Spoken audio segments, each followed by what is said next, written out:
So welcome students. In this question you're given that alpha satisfies this equation and alpha is some angle in the second quadrant. That is, so what is the value of sine 2 alpha? So this is a very standard quadratic equation. It can be factorized. So let me factorize this. You know how to factorize quadratic equations. 25 cos square theta.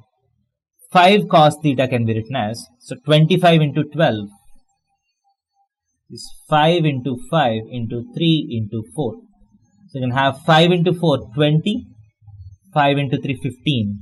So 20 cos theta minus 15 cos theta is 5 cos theta. So plus 20 cos theta minus 15 cos theta minus 12 is equal to 0.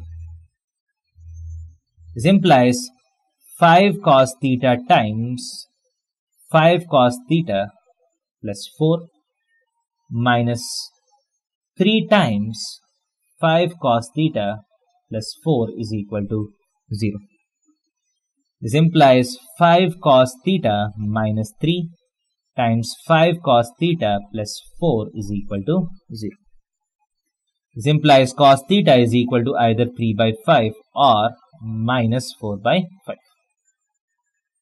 So, alpha satisfies this equation. This implies cos alpha has to be equal to either 3 by 5 or minus 4 by 5.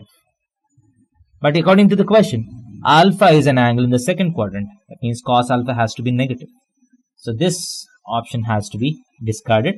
So cos alpha is equal to minus 4 by 5. Now alpha is an angle in the second quadrant. So what is sine alpha? Plus 3 by 5. Cos is 4 by 5. Sine will be 3 by 5. So once you have sine alpha and cos alpha, what is sine 2 alpha? Sine 2 alpha is equal to 2 into sine alpha into cos alpha. That is minus 24 by 25. So that's the answer to this question. Thank you.